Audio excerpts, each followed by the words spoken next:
ତମେ ଜାଣୁନ ଭାଇ କଣ କରିବା। ଗାଁ କଥା ସବୁ ନିଜେ ମେଣ୍ଟେନାନ୍ସ କରିକି ଚଳିବାକୁ ପଡ଼ିବ। ଯୋଉ କଥାଟି କହିଲ ମୁଁ ବୁଝିପାରିଲି, ତମେ ଯାହା କହିଲ ସତ। ସେମାନଙ୍କୁ ପ୍ରଶ୍ରୟ ଦେଲେ ସେମାନେ ମୁଣ୍ଡରେ ଚଢ଼ିବେ, ଆଉ ଏମାନଙ୍କୁ ଠିକ୍ ଯେଉଁ ଦିଅନ୍ତୁ ସେମିତି ନିହାତି ଦରକାର।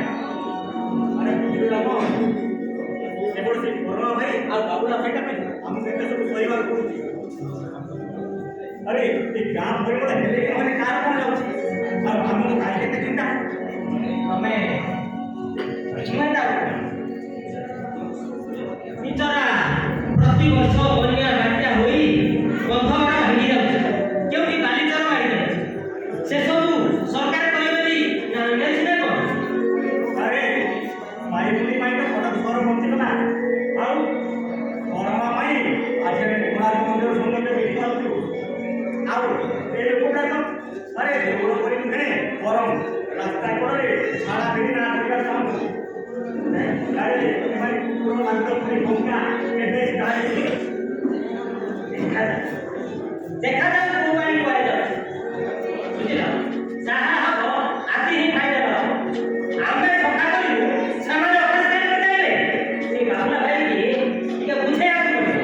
ସେମାନଙ୍କୁ ସେମିତି ବୁଝିବେ, ପୁରା ନୋଟାକରି ଗୋଟେ ଦରକାର। ଆରେ ନିଶ୍ଚୟ ନିଶ୍ଚୟ ଭାଇ। ଆରେ ଆରେ ସେପଟେ କାମ ବନ୍ଦ କରି ତମେ ଦୁଇଜଣ ଏଠି କଣ କରୁଛ? ଭାଇ ଏ କାମ ଆମ ଦ୍ୱାରା ହେଇପାରିବନି। ସେଠାରେ ଆମେ ସେବା କରୁଛୁ, ଗାଁ ଲୋକ ଭଳିଆ ଅପରିଷ୍କାର କରୁଛନ୍ତି। ନିଜେ ଯାଇ ଦେଖୁନାହାନ୍ତି ହେଲେ ଭଲ ହେଇଛି। ଏମାନେ ମଣିଷ ନୁହନ୍ତି, କୁକୁର ମଧ୍ୟ ନୁହନ୍ତି।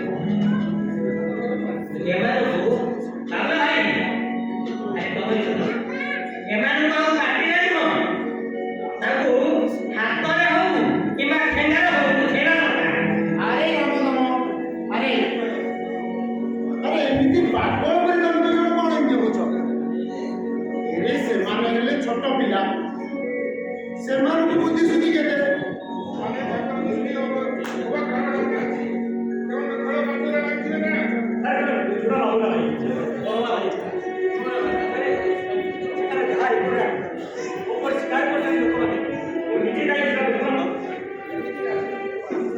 ରାଜନୀତି ପାର୍ଟି ସମର୍ଥନ କରି ଆମେ ଯଦି ଏସବୁ କରିଚାଲିଥିବା ତାହେଲେ କିଛି ଭଲ ବାହାରିବନି।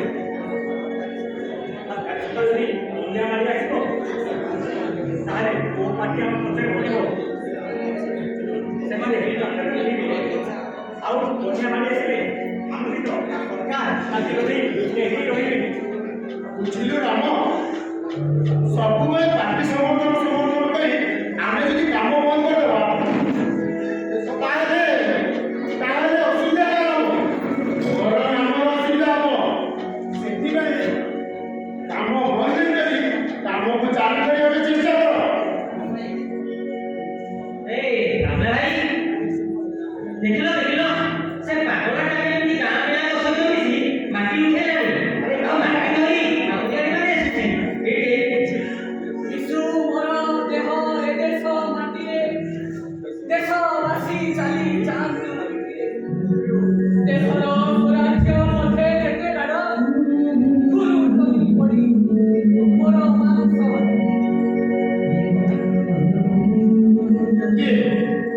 କିଏ କହିଲେ ତମେ ପାଗଳ ବୋଲି?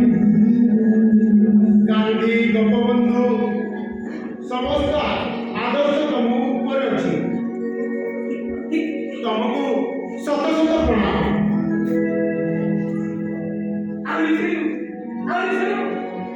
ତୁମ ଭଳି ଛୋଟ ପିଲାଟିଏ, ଗାଁ ଚାକଣୀର ଚାକ ସିଏ। ହେଲା ଦଶହରା ଛୁଟି ମେଳ, ଗାଁ ସାଥି ସାଙ୍ଗେ ଗଲା ମେଳ। ବଡ଼ ହେଲା ଦିନେ ସେଇ ପିଲା ମଧୁ ବାରିଷ୍ଟର ବନାଇଲା।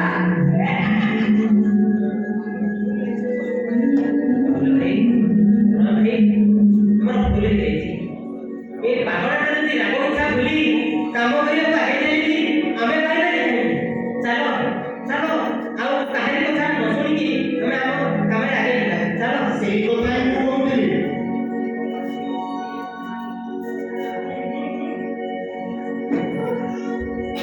ଇଏ ମୋ ମାଟି ଓଡ଼ିଶା